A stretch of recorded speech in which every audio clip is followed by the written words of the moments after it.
بسم اللہ الرحمن الرحیم۔ مطالب الفرقان، سورۃ القصص، مکی، نمبر 28، آیت نمبر 70۔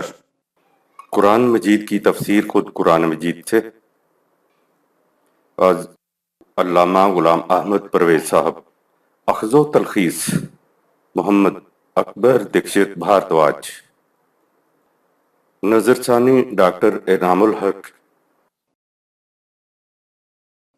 آیت نمبر 70۔ وَهُوَ اللَّهُ لَا إِلَٰهَ إِلَّا هُوَ لَهُ الْحَمْدُ فِي الْأُولَىٰ وَالْآخِرَةِ وَلَهُ الْحُكْمُ وَإِلَيْهِ تُرْجَعُونَ۔ وہی اللہ ہے جس کے اقتدار و اختیار کے مطابق سب کچھ ہوتا ہے، کائنات میں اس کے علاوہ اور کوئی صاحب اقتدار نہیں۔ دنیا و آخرت میں زندگی کی کامیابیاں اس کے قانون کے مطابق ملتی ہیں، جن کو دیکھ کر ہر زبان پر بے ساختہ زمزمائے حمد و ستائش آ جاتا ہے۔ قوانین خداوندی کے مطابق یا خلاف زندگی بسر کرنے والوں کو کامیابیاں اور ناکامیاں دینے کے لیے ہر معاملہ کا فیصلہ اس کے قانون مکافات کی روح سے ہوتا ہے، لہذا ہر ایک کا قدم اسی کے قانون کے نتیجے کی طرف اٹھتا چلا جاتا ہے۔ حمد کا قرآنی مفہوم۔ حمد کا مختصر مفہوم یہ ہے کہ کسی خالق کے ایسے محسوس شاہکار کو جو نوع انسانی کے لیے حسین و جمیل اور مفید ہو، دیکھ کر جب بے ساختہ زبان کے اوپر واہ واہ آ جائے تو اسے حمد کہتے ہیں۔ اس لفظ کے معنی تعریف نہیں ہے، تعریف تو خود عربی کا لفظ ہے۔ جس معنی میں ہم اردو میں تعریف کا لفظ بولتے ہیں، عربی میں اس کے لیے مدح کا لفظ استعمال ہوتا ہے۔ خدا کے لیے قرآن میں مدح کا لفظ کہیں نہیں آیا، حمد کا لفظ آیا ہے۔ حمد کے زیادہ تفصیلی مفہوم کے لیے دیکھیے سورۃ الفاتحہ کی آیت نمبر 1۔ جو قوم محسوس کرے کہ ان کی تباہیوں میں اضافہ ہوتا چلا جا رہا ہے، وہ اگر خدا کے قوانین کے مطابق زندگی بسر کرنے لگے تو نہ صرف تباہیوں سے چھٹکارا ملے گا بلکہ وہ خوشگواریوں اور سرفرازیوں میں آگے بھی بڑھے گی۔ ایسے نتائج دیکھ کر اس قوم کی زبان پر ان قوانین کے خالق کے لیے واہ واہ کے الفاظ آ جائیں گے کہ کہاں تو ہم تباہیوں میں گھرے ہوئے تھے، کہاں ان قوانین کے مطابق چلنے سے خوشحالیاں، سرفرازیاں، امن اور بھائی چارہ ملا۔ اسی کو کہتے ہیں کہ ظالم کی موت یعنی تباہیوں کے اختتام میں مظلوم کے لیے زندگی کا پیغام ہوتا ہے۔ تباہیوں سے نجات ملتی ہے قوانین خداوندی کے مطابق زندگی بسر کرنے سے۔ جب انسان ایسے انسانیت ساز نتائج کو دیکھے گا تو بے ساختہ اس کی زبان پر تحسین و آفرین کے الفاظ منہ پر آ جائیں گے۔ ظلم باطل ہوتا ہے اور باطل قوانین خداوندی کے خلاف ہوتا ہے۔ جو قوم ظلم پہ کمر باندھ لے تو انسانیت کو زندگی بخشنے کے لیے ارتقاء کی منازل طے کرنے کے لیے ظالم قوم کو تباہ کرنا ضروری ہے۔ ظالم کا سر کٹنا خدا کے قانون کی روح سے الحمدللہ رب العالمین، سورہ 1 آیت نمبر 1 کا مستحق ہے۔ الفاظ آئے ہیں لاہ الحکم، سورہ 28 آیت نمبر 70۔ حق حکومت اسی کے لیے ہے یا حکم دینے کا حق اسی کو ہے۔ جو بھی یہاں اپنی حکومت کا مدعی ہے یا کسی اور کی حکومت کو تسلیم کر رہا ہے، وہ قرآن کی روح سے مشرک ہے۔ وَإِلَيْهِ تُرْجَعُونَ، سورہ 28 آیت 70۔ ہر شخص کا قدم ہمارے قانون مکافات کے نتائج کی طرف اٹھتا ہے، دنیا و آخرت میں۔ یہ ہے خدا کی حکومت جو لائق تحسین و تبریک ہے، جس میں نہ تھانے کی ضرورت ہے اور نہ پولیس کی ضرورت، کیونکہ کسی کے بھی اعمال خدا کے قانون مکافات کی نگاہوں سے اوجھل نہیں ہوتے۔ آیت نمبر 71۔ قُلْ أَرَأَيْتُمْ إِن جَعَلَ اللَّهُ عَلَيْكُمُ اللَّيْلَ سَرْمَدًا إِلَى يَوْمِ الْقِيَامَةِ مَنْ إِلَٰهٌ غَيْرُ اللَّهِ يَأْتِيكُمْ بِضِيَاءٍ أَفَلَا تَسْمَعُونَ۔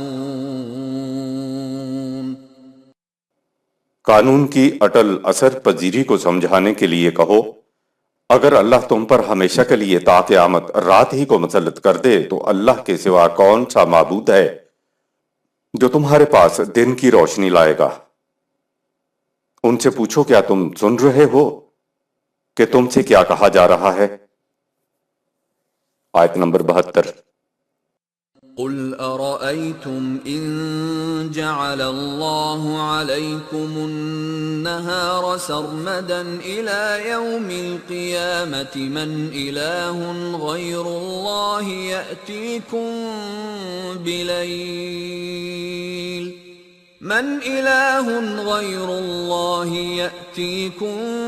بليل تسكنون فيه أفلا تبصرون۔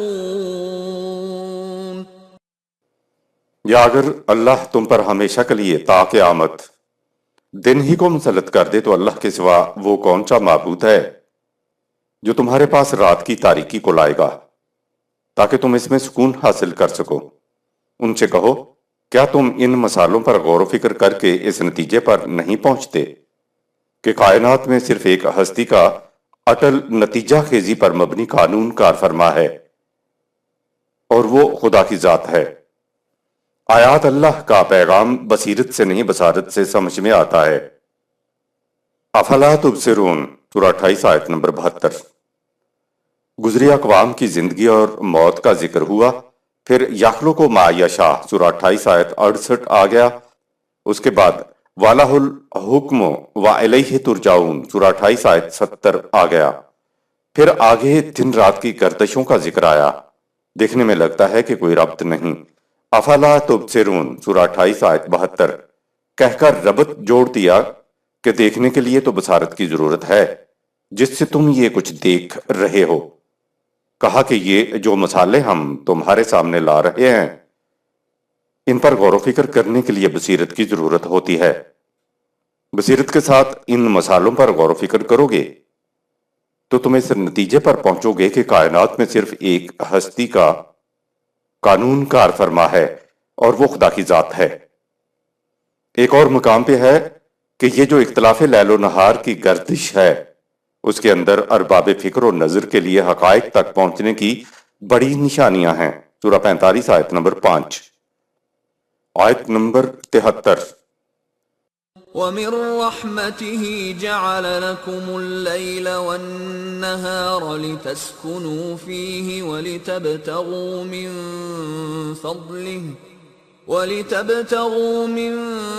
فَضْلِهِ وَلَعَلَّكُمْ تَشْكُرُونَ۔ خدا نے اپنے نظام نشو و نما رحمت کی روح سے رات اور دن کی گردش قائم کر رکھی ہے تاکہ تم رات کے وقت سکون اور دن کے وقت کام کر سکو، اور اس طرح تمہاری محنت اور آرام دونوں مل کر تمہاری کوششوں کو بھرپور نتائج کا حامل بنا دیں۔ رحمت ہی رحمت کے معنی ہیں اس طرح نشو و نما دینا کہ محسوس و معلوم بھی نہ ہو کہ نشو و نما کی جا رہی ہے، جیسے رحم مادر میں بچے کی نشو و نما ہوتی ہے۔ اس انداز کی جو پرورش و نشو و نما ہے اس کو رحمت کہتے ہیں۔ اس قسم کی نشو و نما میں بچہ نہ تو کسی کا دست نگر ہوتا ہے، نہ کسی کا محتاج، اور نہ ہی نشو و نما کرنے والی ماں اس سے شکریہ ہی مانگتی ہے اور نہ ہی اس سے اس کی تمنا رکھتی ہے۔ وَلَعَلَّكُمْ تَشْكُرُونَ سورہ 28 آیت نمبر 73۔ شکر کے معنی ہے محنت کا بھرپور نتیجہ مرتب ہونا۔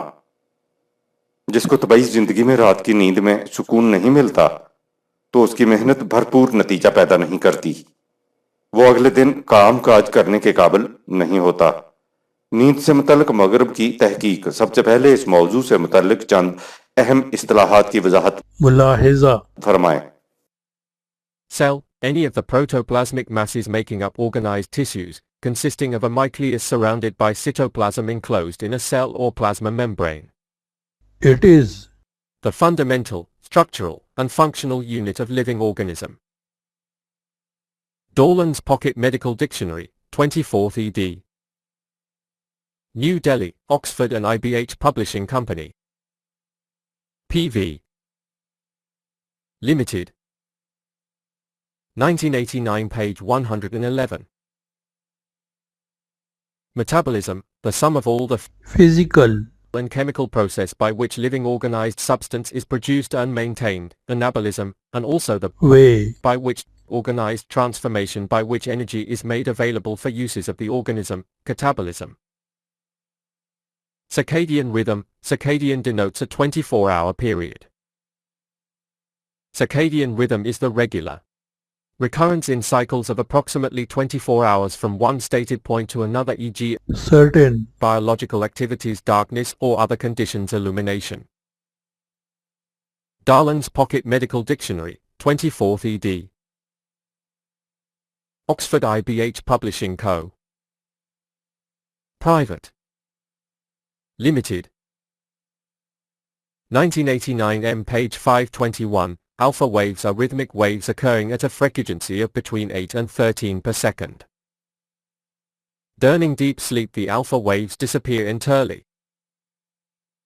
At the deep sleep the alpha waves gradually disappear, as the rhythm slowed down to the long quick delta wave at one cycle every 2 to 3 seconds. Delta waves include all the waves of the EEC, electroencephalogram, below 3.5 cycles per second and sometimes as low as one cycle every 2 to 3 seconds. these, Occur in very deep sleep. P2.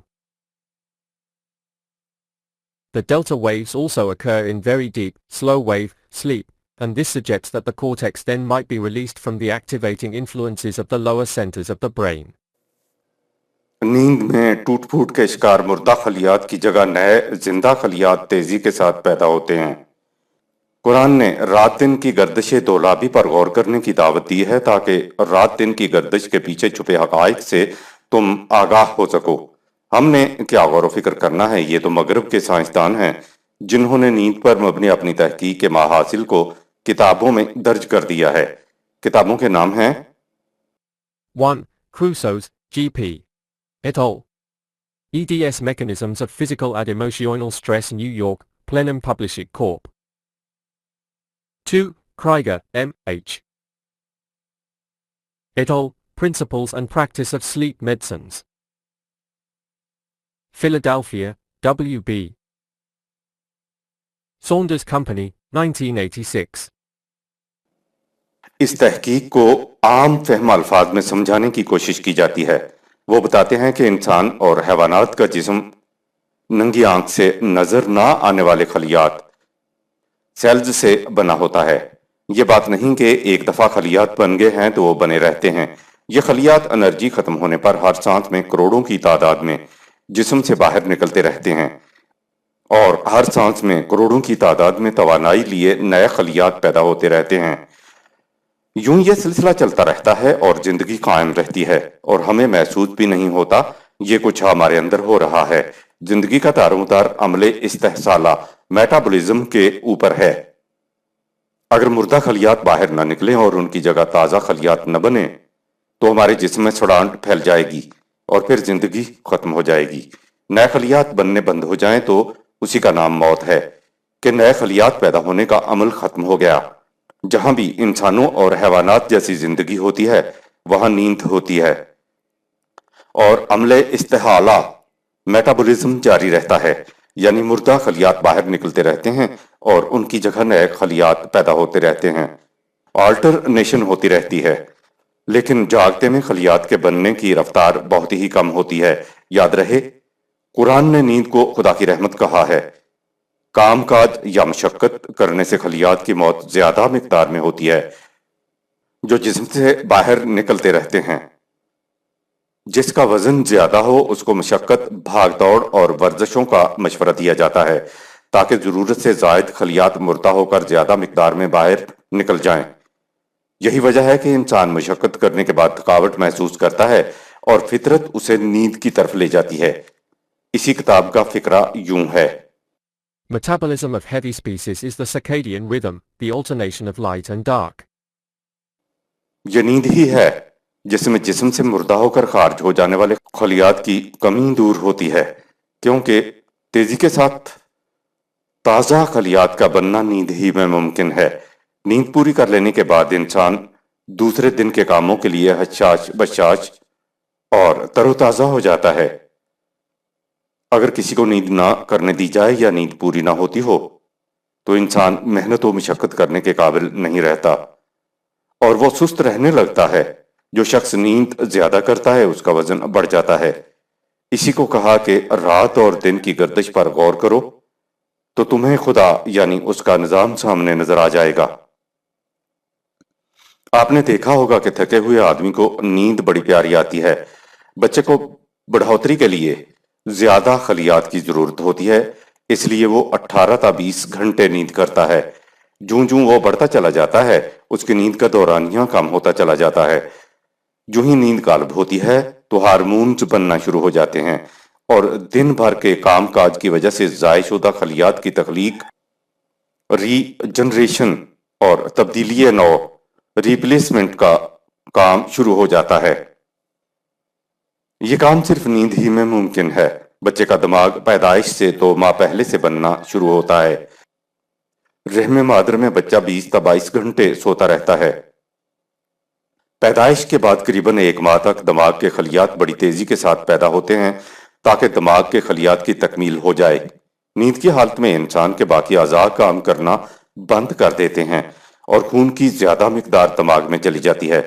نیند میں دماغ کے اندر خلیات کے بننے کا عمل ہوتا ہے اور ٹوٹ پھوٹ کا شکار ہو کر مردہ ہو جانے والے خلیات سیلز کی جگہ نئی توانائی لیے ہوئے خلیات لے لیتے ہیں۔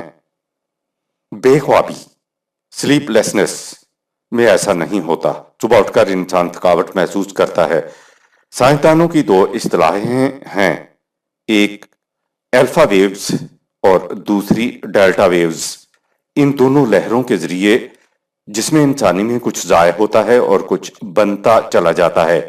محقق کہتا ہے But the deep sleep, the alpha waves gradually disappear, as the rhythm slowed down to the long quiet delta wave at one cycle every 2 to 3 seconds. 1 second میں اس کی 8 سے 13 گردشیں پوری ہو جاتی ہیں۔ یہ ایک قسم کی جو الفا لہر ہے یہ دوسری قسم کی ڈیلٹا لہر میں تبدیل ہو جاتی ہے اور وہ اس طرح سے نیند کی حالت میں ردم کے ساتھ گردش کے اندر ہوتی چلی جاتی ہے۔ وہ کہتا ہے کہ ہم یہ جتنے کام کاج کرتے ہیں اس میں ہماری توانائی پروٹین صرف ہو جاتی ہے اور کمزوری واقع ہو جاتی ہے۔ اس کے بعد انسان کو بڑی گہری نیند آ جاتی ہے۔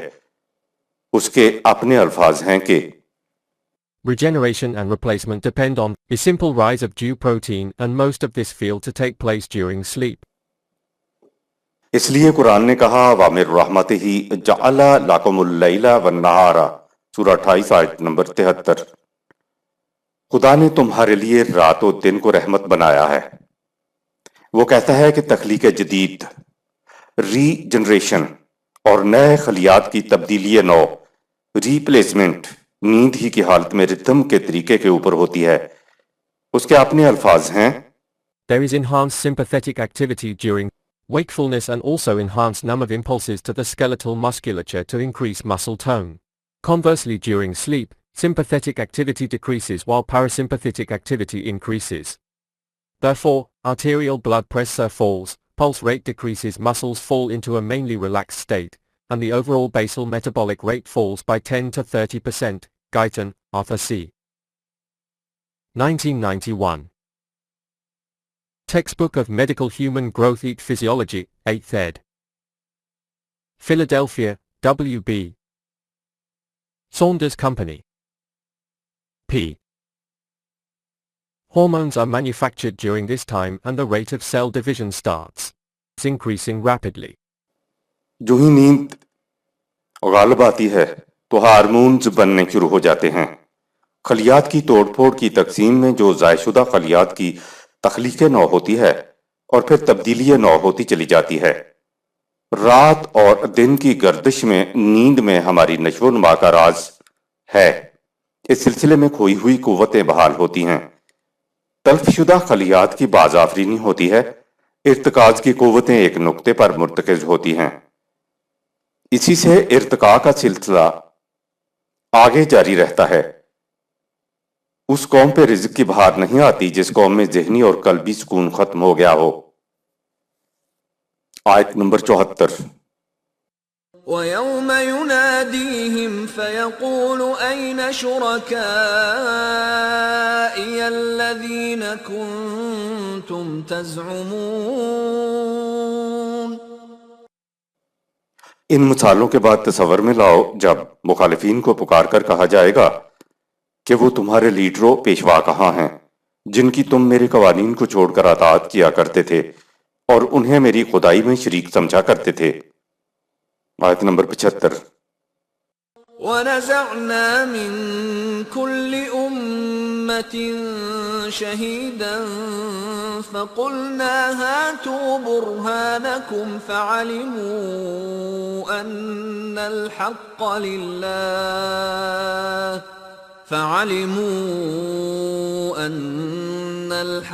لِلَّهِ وَضَلَّ عَنْهُمْ مَا كَانُوا يَفْتَرُونَ. اور ہم ہر گروہ میں سے ان کے سرغنوں کو باہر نکالیں گے اور کہیں گے کہ تم اپنے مسلک کی تائید میں کوئی دلیل پیش کرو. اس وقت وہ جان لیں گے اور تسلیم کریں گے کہ ہاں حق و صداقت پر مبنی صرف خدا کا قانون ہی تھا اور جو کچھ ان کے خود وضع کردہ اصول و نظریات تھے وہ باطل تھے. انسانوں کی رہنمائی کے لیے قرآن عدالت کا نقشہ پیش کرتا ہے. خدا کو تو معلوم ہے کہ کون مجرم ہے اور کون مجرم نہیں ہے، لیکن فیصلہ کرنے سے پہلے خدا کہے گا فَقُلْنَا هَاتُوا بُرْهَانَكُمْ سورہ 28 آیت 75. تم اپنے جرم یا جرائم کی صفائی بیان کرو، دلیل و برہان لاؤ. اسے کہتے ہیں justice seems to have been done. ہر ایک کو نظر آئے کہ عدل ہو رہا ہے. یہ جو قرآن نقشہ پیش کرتا ہے کہ عدالت بیٹھی ہے، کٹہرا بھی ہے، مجرم بھی ہے، گواہ بلائے جا رہے ہیں، صفائی کا پورا موقع دیا جا رہا ہے، دلائل پیش کرنے کو کہا جا رہا ہے، تو یہ ہم انسانوں کو بتایا جا رہا ہے کہ تم بھی اپنے ہاں انصاف فراہم کرنے کے لیے اس نقشے پر نظام عدل کو مرتب کرو. آیت نمبر 76. إن قارون كان من قوم موسى فبغى عليهم وآتيناه من الكنوز ما إن مفاتحه لتنوء بالعصبة أولي القوة إذ قال له قومه لا تفرح ان اللہ لا يحب الفرحین. قارون موسیٰ علیہ السلام کی قوم کا فرد تھا، لیکن وہ اپنی قوم کے افراد پر سختی کرتا تھا. اس نے باطل طریقے سے اتنی دولت اکٹھی کر لی تھی جسے ایک طاقتور جماعت بھی بمشکل اٹھا سکتی تھی، یا اس کی حفاظت کے لیے ایک مضبوط اور طاقتور جماعت کی ضرورت تھی. اس کی قوم کے ایک گروہ کے لوگوں نے اس سے کہا کہ مال و دولت اور قوت پر نہ اتراؤ، کیونکہ اترانا قانون خداوندی کی روح سے پسندیدہ نہیں. آیت نمبر 77. وَابْتَغِ فِيمَا آتَاكَ اللَّهُ الدَّارَ الْآخِرَةَ وَلَا تَنْسَ نَصِيبَكَ مِنَ الدُّنْيَا وَأَحْسِنْ كَمَا أَحْسَنَ اللَّهُ إِلَيْكَ وَلَا تَبْغِ الْفَسَادَ فِي الْأَرْضِ إِنَّ اللَّهَ لَا يُحِبُّ الْمُفْسِدِينَ. اے قارون، جو کچھ تیرے پاس ہے اس کو قوانین خداوندی کے مطابق صرف کر کے آخرت کی خوشگوار زندگی کے طالب بنو، اور دنیا میں بھی اپنے حصے کو نہ بھولو. یعنی کہ تارک دنیا ہونے کی بجائے اپنی دنیاوی زندگی کو بھی خوشگوار بناؤ. جس طرح تمہاری کمیاں پورا ہو کر تمہاری دنیاوی زندگی خوشگوار ہو گئی ہے، اسی طرح تم بھی دوسروں کو ضروریات زندگی دے کر ان کی زندگیوں کو بھی خوشگوار بناؤ، اور دوسروں کی کمیاں پوری نہ کر کے لوگوں کی زندگیوں کو ناہموار بنانے کے طالب نہ بنو، کیونکہ ناہمواریاں فساد پھیلانے والوں کو قانون خداوندی پسند نہیں کرتا. آیت نمبر 78.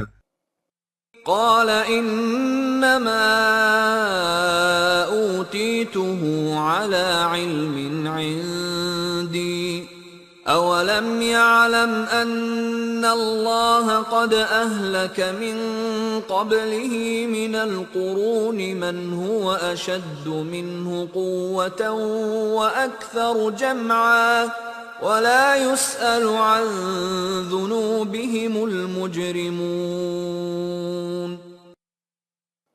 قارون نے کہا یہ جو کچھ مال و دولت مجھے ملی ہے وہ میری ذاتی ہنرمندی کی بدولت ملی ہے، اس میں خدا کے قانون کا کیا عمل دخل؟ کیا اسے یہ معلوم نہیں کہ ایسی ذہنیت رکھنے والی کتنی ہی قومیں ہیں جو اپنے اعمال کے فطرتی نتیجے کی پاداش میں تباہ ہو کر رہ گئیں، جو قوت و حشمت میں اس سے بڑھ کر تھیں اور جنہوں نے مال و دولت بھی اس سے کہیں زیادہ جمع کر رکھا تھا، اور مجرموں کے جرائم اس قدر واضح تھے کہ ضرورت ہی نہ پڑی کہ ان کے جرائم کی بابت کچھ پوچھ گچھ کی جائے، کیونکہ جرائم کا نتیجہ سامنے تھا۔ قارون باطل ذہنیت کی وجہ سے دولت کو اپنی ہنرمندی کی کمائی سمجھتا تھا۔ ان آیات میں نظام سرمایہ داری کے نمائندے قارون کے حوالے سے بات ہو رہی ہے، جو بنی اسرائیل ہی کا فرد تھا۔ قرآن نے ان آیات میں انسان کے معاشی مسئلہ کا حل پیش کیا ہے۔ ہمارے ہاں اس کی اہمیت اس لیے بھی زیادہ ہے کہ دنیا دو حصوں میں بٹ گئی ہے، ایک سرمایہ دارانہ بلاک اور دوسرا اس کے خلاف کمیونسٹ بلاک یا برسبیل تنزل سوشلسٹ بلاک۔ یہ دوسرا بلاک بھی نظام سرمایہ داری ہے، بس ذرا سی شکل بدلی ہوئی ہے۔ قرآن کے معاشی مسئلہ کو علامہ پرویز نے اپنی کتاب نظام ربوبیت میں بڑی تفصیل سے بیان کیا ہے۔ قارون سے کہا گیا کہ ہم یہ نہیں کہتے کہ تم تارک الدنیا ہو جاؤ، نہیں، ہم یہ کہہ رہے ہیں کہ دنیاوی زندگی میں بھی نعمائے خداوندی سے متمتع ہو، ان سے فائدہ اٹھاؤ، کیونکہ رہبانیت تو اسلام نہیں ہے۔ ہم کہہ رہے ہیں کہ زندگی بس اسی دنیا کی زندگی نہیں ہے، یہ موت کے بعد آگے بھی چلتی ہے، اس لیے اپنی اخروی زندگی کو سنوارنے کے لیے اپنی کمائی سے دوسروں کو دے کر ان کی دنیاوی زندگی کو بھی خوشگوار بناؤ، کیونکہ دوسروں کو دینے سے ایک تو لوگوں کی زندگی توازن بدوش ہو جاتی ہے اور معاشرے میں امن اور بھائی چارہ ابھرتا ہے، تو دوسری طرف دینے والے کی اپنی ذات کی نشو و نما ہوتی چلی جاتی ہے۔ محنت سے کمانا اور بقدر ضرورت رکھ کر باقی دوسروں کو دے دینا ہی سارا اسلام ہے۔ قارون نے کہا کہ یہ سب کچھ تو میری ہنرمندی کی کمائی ہے، میں واحد اس کا مالک ہوں۔ سورہ 39 آیت نمبر 49۔ قرآن کہتا ہے کہ بل ہی یا فتنتن، سورہ 39 آیت 49، یہی ذہنیت تو سارا فتنہ ہے۔ قرآن نے ساری کمائی کو صرف اپنے لیے رکھ لینے والے نظام کو باطل قرار دیتا ہے۔ فتنے کی جڑ یہ باطل ذہنیت ہے کہ جو کچھ میں نے کمایا ہے وہ میرا ہے، میں اس میں سے کسی کو کیوں دوں؟ یاد رہے انسان کے جسم کی بجائے اس کی قرآنی ذہنیت ہی کو تو دین کی اصطلاح میں اسلام کہتے ہیں۔ سورۃ النحل میں ہے کہ مختلف لوگوں میں مختلف صلاحیتیں ہوتی ہیں، کسی میں زیادہ اور کسی میں کم۔ سورہ 16 آیت 71۔ اگر معاشرے میں ڈاکٹر کی ضرورت ہے تو درزی کی بھی ضرورت ہے، مختلف کاموں کے لیے مختلف صلاحیتوں والے انسانوں کی ضرورت ہوتی ہے۔ فتنہ یہ ہے کہ اپنی کمائی کو صرف اپنے لیے رکھ لیا جائے۔ صحیح نظام یہ ہے کہ زیادہ کمانے والے اپنی ضرورتوں کو بھی پوری کریں اور دوسروں کی ضرورتوں کو بھی پورا کریں، تاکہ فاہم فیہ سواء، سورہ 16 آیت 71، سب لوگ خدا کی عطا کردہ معاشی سہولتوں میں برابر کے شریک ہو سکیں۔ مساوات کا قرآنی مفہوم۔ مساوات یہ نہیں ہے کہ سب کو برابر دیا جائے، قرآنی مساوات یہ ہے کہ ہر انسان کو بقدر ضرورت دیا جائے۔ جو کچھ بھی معاشرہ سامان زیست پیدا کرتا ہے تو وہ معاشرے میں مختلف صلاحیتوں کے حامل افراد کی مشترکہ محنت و تعاون کی وجہ سے پیدا ہوتا ہے۔ اگر کوئی سرمایہ دار اپنے سرمایہ کو لے کر معاشرے سے دور کسی جنگل میں بیٹھ رہے تو اس کے سرمایہ میں کسی قسم کا اضافہ نہیں ہوگا۔ انسانوں کے باہمی تعاون ہی سے رزق پیدا ہوتا ہے۔ بانٹنے کا وقت آتا ہے تو اوپر والا طبقہ زیادہ لے جاتا ہے اور کمزوروں کو کم دیا جاتا ہے، اس طرح سے اوپر والے طبقے کے پاس سرمایہ بڑھتا چلا جاتا ہے۔ یہ طریقہ غیر قرآنی ہے۔ قرآنی مساوات ہے فاہم فیہ سواء، سورہ 16 آیت نمبر 71۔ آیت نمبر 89۔ فخرج على قومه في زينته قال الذين يريدون الحياة الدنيا يا ليت لنا مثل ما أوتي قارون إنه لذو حظ عظيم.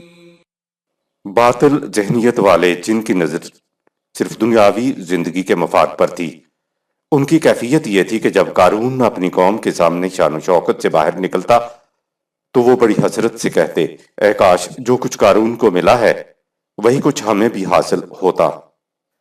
یہ یقیناً بڑا ہی خوش نصیب ہے. آیت نمبر 80.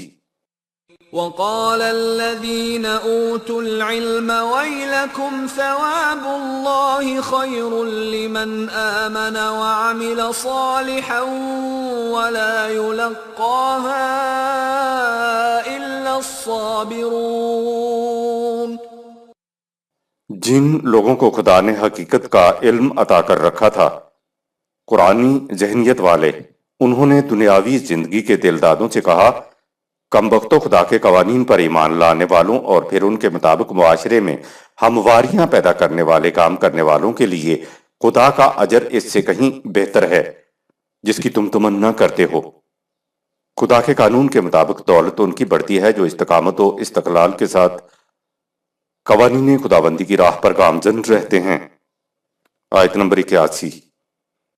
فخسفنا به وبداره الأرض فما كان له من فئة ينصرونه من دون الله وما كان من المنتصرين. چنانچہ جب ظہور نتائج کا وقت آ گیا تو ہم نے قارون اور اس کے مال و متاع سے بھرے گھر کو بے وقت کر کے تباہ کر دیا. تو نہ تو کوئی گروہ ایسا نکلا جو قانون خداوندی کے مقابلہ میں اس کی مدد کرتا، نہ اس سے خود ہی ایسا ہو سکا کہ وہ تباہی سے بچ نکلتا. لفظ خسف کا قرآنی مفہوم، اس آیت میں لفظ خسفنا آیا ہے اور آیت کا عمومی ترجمہ کیا جاتا ہے کہ قارون خود اس کا گھر زمین میں دھنس گیا. بات یہ نہیں ہے، بات تو ایک پورے نظام کی چلی آ رہی ہے. کسی سرمایہ دار کا گھر زمین میں دھنستا ہوا نظر نہیں آتا. نظام کے اوپر تباہی آ جائے تو سارا نظام بیٹھ جاتا ہے. دیکھتے ہیں کہ عرب لفظ خسف کو کس وقت استعمال کرتے تھے. کنواں تو بدستور قائم رہے لیکن اس کا پانی نیچے بیٹھ جانے کی وجہ سے خشک ہو جائے تو ایسے کنویں کو بر مخصوفہ کہتے تھے. اس کے علاوہ وہ چاند گرہن کو خسوف کہتے تھے، یعنی چاند تو ہو لیکن اس میں روشنی نہ ہو. اسی طرح اگر 1000 کے نوٹ کو حکومت منسوخ کر دے تو ان نوٹوں کی شکل و صورت تو وہی رہتی ہے لیکن ان کی کوئی قیمت نہیں ہوتی. یہ ہے وہ کیفیت جس کے لیے قرآن نے لفظ خسف استعمال کیا ہے، یعنی چاند تو ہو لیکن اس میں روشنی نہ ہو، کنواں تو ہو لیکن اس میں پانی نہ ہو. اگر روشنی، پانی اور قیمت نہ رہے تو چاند، کنواں اور نوٹ کس کام کے؟ جب کنویں میں پانی نہیں رہتا تو پھر لوگوں کا جمگھٹا بھی نہیں رہتا، کوئی بھی کنویں پر نہیں جاتا. یہی بات قرآن نے بتائی ہے کہ جب فرعون اور اس کا مال و متاع بے وقت ہوا تو نہ کوئی گروہ ایسا نکلا جو قانون خداوندی کے مقابلہ میں اس کی مدد کرتا، نہ اس سے خود ہی ایسا ہو سکا کہ وہ تباہی سے بچ نکلتا. آیت نمبر 82. وَأَصْبَحَ الَّذِينَ تَمَنَّوْا مَكَانَهُ بِالْأَمْسِ يَقُولُونَ وَيْكَأَنَّ اللَّهَ يَبْسُطُ الرِّزْقَ لِمَن يَشَاءُ مِنْ عِبَادِهِ وَيَقْدِرُ لَوْلَا أَمَّنَّ اللَّهُ عَلَيْنَا لَخَسَفَ بِنَا وَيْكَأَنَّهُ لَا يُفْلِحُ الْكَافِرُونَ. جو لوگ کل تک اس کے مقام بلند کی آرزو کیا کرتے تھے وہ پکار اٹھے کہ یہ ہماری غلط نگاہی تھی جو ہم قارون کے مال و دولت پر رشک کیا کرتے تھے. حقیقت یہ ہے کہ مال و دولت کی حقیقی تنگی اور فراوانی خدا کے قانون کے مطابق ہوتی ہے. اگر ہم پر اللہ کا احسان نہ ہوا ہوتا اور ہم بھی قارون جیسی روش اختیار کر لیتے تو آج ہم بھی بے وقت ہو کر تباہ و برباد ہو جاتے. اب ہماری سمجھ میں یہ بات آ گئی ہے کہ جو لوگ دولت کو دبا اور چھپا کر رکھتے ہیں وہ کبھی کامیاب نہیں ہو سکتے۔ آیت نمبر 83۔ تلك الدار الآخرة نجعلها للذين لا يريدون علوا في الأرض ولا فسادا والعاقبة للمتقين۔ دنیا میں مستقبل کی زندگی اور اخروی زندگی دارالآخرہ کی کامیابی انہی کو حاصل ہوتی ہے جو نہ تو مال و دولت سمیٹ کر معاشرے میں ناہمواریاں پیدا کرتے ہیں اور نہ دولت کے بلبوتے پر قانون سے بالا مقام حاصل کرتے ہیں۔ یاد رکھو آخر الامر کامرانی اور خوشگواری صرف ان کے لیے ہے جو زندگی کے ہر معاملہ میں قانون خداوندی کی نگہداشت کرتے ہیں۔ علون فی الارض سورہ 28 آیت نمبر 83۔ علو کے معنی ہے برتری، بڑائی، بلندی۔ یہ مومنین کی خصوصیت ہے، مومن ہوتے ہی وہ ہیں جن کو یہ خصوصیت حاصل ہوتی ہے۔ ایک اور مقام پہ مومنین کے بارے میں کہا انتم الاعلون سورہ 3 آیت 139۔ تم ہی بلند ترین مرتبے پر رہو گے۔ ایک علو بالحق ہے جو مومنین کی خصوصیت ہے اور دوسرا علو بغیر الحق ہے جو کفار کی خصوصیت ہے۔ جو نظام علو بالحق پر قائم ہے وہ تمام نظام ہے زندگی پر غالب آ جاتا ہے۔ سورہ 9 آیت نمبر 33۔ آیت نمبر 84۔ من جاء بالحسنة فله خير منها ومن جاء بالسيئة فلا يجزى الذين عملوا السيئات إلا ما كانوا يعملون۔ دار الآخرت کی کامیابی اور ناکامی کا قانون یہ ہے کہ جو قوم معاشرہ میں اپنے حسن عمل سے توازن قائم رکھے گی اسے ان کی کوششوں سے بھی زیادہ صلہ ملے گا، لیکن جو قوم اپنے عمل سے معاشرے میں ناہمواریاں پیدا کرے گی تو ان کے اعمال کا فطری نتیجہ تباہیوں اور بربادیوں کی شکل میں ان کے سامنے آ جائے گا۔ آیت نمبر 85۔ ان الذي فرض عليك القرآن لرادك الى معاد قل ربي اعلم من جاء بالهدى ومن هو في ضلال مبين۔ اے نبی، یقیناً جس نے تم پر قرآن کے مطابق زندگی بسر کرنے کی ذمہ داری ڈالی ہے وہ تمہیں قرآن کے اتباع کے نتیجے میں ایک بہترین انجام تک پہنچا کر رہے گا۔ تم فاتح و منصور ٹھہرو گے۔ ان سے کہہ دو میرے رب کا قانون مکافات خوب جانتا ہے کہ کون زندگی کی صحیح روش پر چل رہا ہے اور کون غلط راستے پر جا رہا ہے۔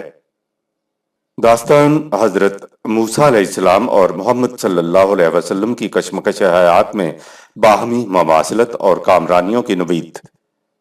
سورت کا آغاز داستان صاحب ضرب کلیم سے ہوا۔ اس کشمکش میں ہزارہ تکالیف اور صعوبات کے بعد کامیابی حضرت موسیٰ علیہ السلام کو ہی ہوئی تھی۔ اس کے بعد بنی اسرائیل کی سینا کے علاقوں میں آزاد مملکت قائم ہوئی۔ ویسے تو تمام انبیاء کرام کی زندگیوں میں مصائب و تکالیف اٹھانے اور پھر انسانیت کو غلامی کے شکنجوں سے آزاد کرانا قدر مشترک ہے، لیکن قرآن نے نبی اکرم صلی اللہ علیہ وسلم سے کہا ہے کہ آپ کی زندگی کی داستان حضرت موسیٰ علیہ السلام کی داستان سے زیادہ ملتی جلتی ہے۔ اس صورت میں حضرت موسیٰ علیہ السلام اور آپ کے رفقا کی داستان کا ٹکراؤ نبی اکرم صلی اللہ علیہ وسلم اور آپ کے رفقا کا مکی زندگی میں قریش کے ساتھ ٹکراؤ جیسا ہے۔ پھر مدنی زندگی میں قریش اور یہود کے ساتھ مسلسل 7 سال تک لڑائیاں لڑنی پڑیں۔ اس دوران میں نبی اکرم صلی اللہ علیہ وسلم کے دل میں اس بات کا احساس آ جانا فطری بات ہے کہ معلوم نہیں یہ ساری زندگی ان کشمکشوں میں ہی گزر رہی ہے، آخر الامر اس میں کامیابی بھی ہوگی یا نہیں۔ حضرت موسیٰ علیہ السلام کی داستان بیان کرنے کے بعد کہا ان الذی فرض علیک القرآن سورہ 28 آیت نمبر 85۔ خدا نے تمہارے اوپر قرآن کے مطابق پروگرام کا فریضہ عائد کیا ہے، اس کے مطابق زندگی بسر کرتے چلے جاؤ۔ آگے ہے لَرَادُّکَ إِلَىٰ مَعَادٍ، سورہ 28 آیت 85۔ گھبراؤ نہیں، جہاں سے انہوں نے تمہیں اور تمہاری جماعت کو نکالا تھا تم وہاں لوٹ کر جاؤ گے، اور فاتح و منصور کی حیثیت سے وہاں جاؤ گے، کیونکہ قُلْ رَبِّی أَعْلَمُ مَنْ جَاءَ بِالْهُدَىٰ وَمَنْ هُوَ فِي ضَلَالٍ مُّبِینٍ، سورہ 28 آیت نمبر 85۔ ان سے کہہ دو کہ یہ بات انسانی قیاسات پر مبنی نہیں ہے، بلکہ میرے نشو و نما دینے والے کا قانون مکافات جانتا ہے کہ تمہارا قدم کس طرف کو اٹھ رہا ہے اور مخالفین کا قدم کس طرف کو اٹھ رہا ہے۔ پردہ اٹھنے کی دیر ہے، نتائج کے نکلنے کی دیر ہے، تم دیکھو گے میں صحیح راستے پر چلنے والا وہاں ہوں گا اور تم وہاں نہیں ہوگے، تمہاری تہذیب آپ ہی اپنے ہاتھ سے خودکشی کرے گی۔ آیت نمبر 86۔ وما كنت ترجو أن يلقى إليك الكتاب إلا رحمة من ربك فلا تكونن ظهيرا للكافرين۔ اے نبی، تم اس بات کے ہرگز امیدوار نہ تھے کہ تم پر کتاب نازل کی جائے۔ کتاب کا نزول خدا کی رحمت سے ہوا ہے، لہٰذا موجودہ مشکل حالات میں مفاہمت کر کے کافروں کے مددگار نہ بن جانا۔ نبی کے علم اور انسانی علم میں بنیادی فرق۔ اس آیت میں بتایا گیا ہے کہ جس ضابطۂ حیات کے مطابق تمہیں عملی پروگرام دیا گیا ہے، وہ پروگرام تمہارا اپنا بنایا ہوا نہیں ہے، بلکہ یہ تو خدا نے تمہیں بطور رحمت یعنی وہبی طور پر عطا کیا ہے، جس کے مطابق تم کام کر رہے ہو۔ تمہیں تو ایک دن پہلے بھی یہ خیال نہیں آ سکتا تھا کہ تمہیں خدا کی طرف سے ضابطۂ حیات دیا جائے گا۔ یہ ایک بنیادی فرق ہے جو وحی کے علم اور انسانی علم میں ہے۔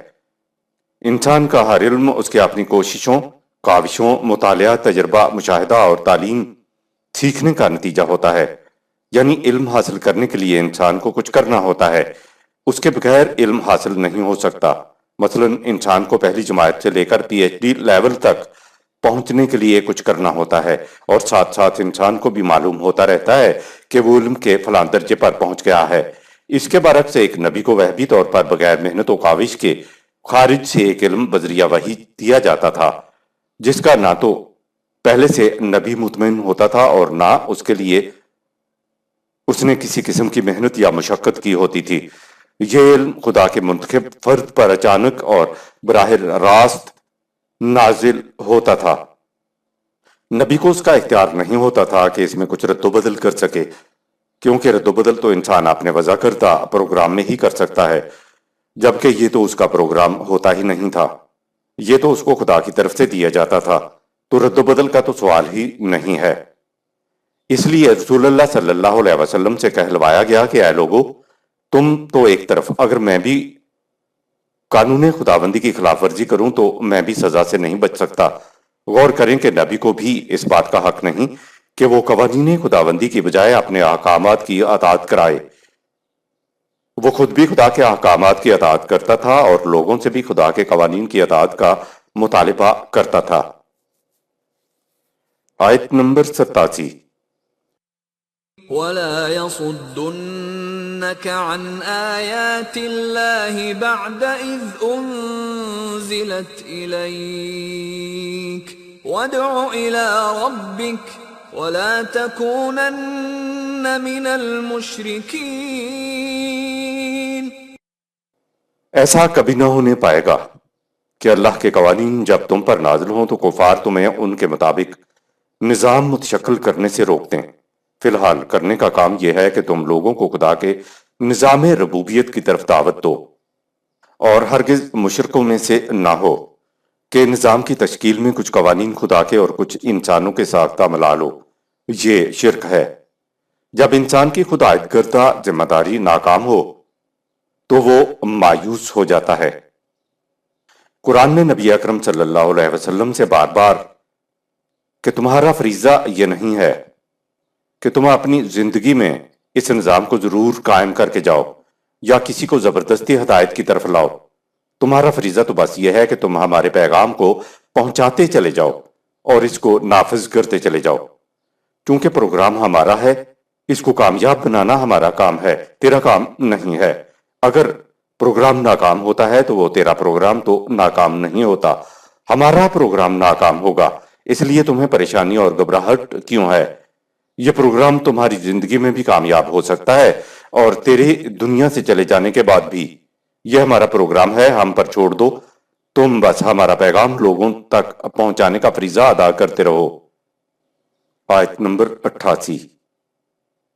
ولا تدع مع الله إلها آخر لا إله إلا هو كل شيء هالك إلا وجهه له الحكم وإليه ترجعون۔ تم کسی کے دنیاوی اقتدار کو دعوت نہ دو کہ وہ اقتدار خداوندی کے ساتھ شریک ہو جائے۔ کائنات میں اقتدار و اختیار صرف خدا کے قوانین کا ہے، تم نے ان کے مطابق نظام قائم کرنا ہے۔ یاد رکھو، خدا اور اس کی ہدایت کے سوا کائنات کی ہر شے بشمول انسانی ساختہ قوانین حیران تغیر پذیر ہیں۔ سورہ 55 آیت نمبر 26۔ لہٰذا تمام فیصلے قوانین خداوندی کے مطابق ہوں گے، تمہارا ہر قدم اسی کے قوانین کے مطابق اٹھنا چاہیے اور تم اپنے ہر کام کے لیے اس کے سامنے جواب دہ ہو۔ کسی انسان کو بھی قانون سازی کا حق حاصل نہیں، کیونکہ یہ شرک ہے۔ کہا گیا کہ خالص قوانین خداوندی کی طرف دعوت دو۔ اگر اس میں کسی اور کے قوانین کی آمیزش ہو جائے تو یہ شرک ہو جاتا ہے۔ ظاہر ہوا کہ شرک صرف بت پرستی کا نام ہی نہیں ہے، بلکہ انسانوں کے بنائے ہوئے قوانین کو یا احکام کو وہ مقام دینا جو خدا کے قوانین کو حاصل ہے، تو یہ بھی شرک ہے۔ خدا کے قوانین ابدی ہیں، غیر متبدل ہیں، لہذا کسی دور کے یا کسی انسان کے بنائے ہوئے قوانین کو غیر متبدل اور ابدی قرار دینا بھی شرک ہے۔ ابدی اور غیر متبدل قوانین کی حدود میں رہتے ہوئے ضمنی قوانین بائی لاز بنانے کے لیے خدا نے رسول اللہ صلی اللہ علیہ وسلم کو حکم دیا کہ وَشَاوِرْهُمْ فِي الْأَمْرِ سورہ 3 آیت نمبر 159۔ ضمنی قوانین بنانے کے لیے اپنے رفقا کے ساتھ مشورہ کیا کرو۔ انسانی مشورے سے جو ضمنی قوانین بنیں گے وہ ابدی اور غیر متبدل نہیں ہوں گے۔ اسلامی حکومت ان کو اپنے دور کے تقاضوں کے مطابق تبدیل کرتی رہیں گی، کیونکہ مشورے کو تو تبدیل کیا جا سکتا ہے، اگر انسانی مشورے پر مبنی قوانین کو ابدی اور غیر متبدل سمجھ لیا جائے تو یہ بھی شرک ہے۔ حضرت امام ابو حنیفہ نے کسی معاملہ میں ایک فیصلہ دیا تو ایک شخص نے کہا کہ آپ نے جو فیصلہ دیا ہے وہ نبی اکرم صلی اللہ علیہ وسلم کے زمانے میں جو فیصلہ ہوا تھا اس کے خلاف ہے۔ تو امام نے کہا کہ وہ فیصلہ باہمی مشورے سے طے ہوا تھا، مجھے یقین ہے کہ اگر میں اس وقت مجلس مشاورت میں ہوتا تو میری رائے سب پر برتر تسلیم کی جاتی۔ یہ میرا گناہ نہیں کہ میں اس زمانے میں کیوں پیدا نہیں ہوا، میں اگر اس زمانے کا شخص نہیں ہوں تو اس سے میری رائے ناقص نہیں بن جاتی۔ قرآن نے کہا کہ تمہارا نظام باہمی مشاورت سے طے پائے گا، سورہ 42 آیت نمبر 38۔ جو ضمنی قوانین کسی بھی دور کے نظام خداوندی میں باہمی مشاورت سے طے ہوں گے وہ بھی قوانین خداوندی کہلائیں گے، اور وہی اس دور کے نظام خداوندی کی شریعت کہلائیں گے۔ لا الہ الا ہوا سورہ 28 آیت نمبر 88۔ اس کے سوا کوئی اور حاکم ہے ہی نہیں۔ یہ میرے یا آپ کے ایمان پر منحصر نہیں ہے کہ ہم نے اگر کسی کو الہ بنا لیا ہے تو لا الہ والی بات ختم ہو گئی۔ خدا تو کہتا ہے کہ الہ ہے ہی نہیں، ہے بھی تو وہ صرف اللہ ہے اور کوئی نہیں۔ خدا کو بقا ہے، اس لیے اس کے بنائے ہوئے قوانین بھی تغیر پذیر نہیں ہیں۔ اس آیت میں الا وجہہ سورہ 28 آیت نمبر 88 آیا ہے۔ وجہہ کے معنی ہے خدا کی ذات۔ ویسے تو وجہہ کے معنی چہرہ لیا جاتا ہے کہ جو چیز سامنے ہو۔ وجہہ کے یہ معنی بھی ہوتے ہیں کہ وہ راستہ، وہ طریق، وہ ذریعہ جو انسان کو خدا کے مقرر کردہ منزل کی طرف لے جا رہا ہو۔ الا وجہہ سورہ 28 آیت نمبر 88 کے معنی ہوئے کہ خدا کے سوا کسی کی حکومت نہیں جس کی تم اطاعت کر سکو، کیونکہ انسان کا بنایا ہوا ہر قانون، ہر حکم، ہمیشہ تغیر پذیر ہوتا ہے۔ قرآن نے اپنے قوانین کے لیے کہا لا تبدیل لکلمات اللہ، سورہ 10 آیت نمبر 64۔ قوانین خداوندی میں کوئی تبدیلی نہیں ہے، کوئی تغیر نہیں ہے، اس لیے وَلَا تَكُونَنَّ مِنَ الْمُشْرِكِينَ، سورہ 28 آیت نمبر 87۔ نہ تو انسانوں کے ساختہ قوانین کی اطاعت کرو اور نہ ہی خدا کے قوانین کے ساتھ انسانوں کے ساختہ قوانین کی آمیزش کرو۔ وَلَا تَدْعُوا مَعَ اللَّهِ إِلَٰهًا آخَرَ، سورہ 28 آیت نمبر 88۔ غیر تغیر پذیر صرف وہی راستہ ہوگا جو خدا بتاتا ہے۔ صدق اللہ العظیم۔ یہاں سورہ القصص اختتام پذیر ہوئی۔ شکریہ۔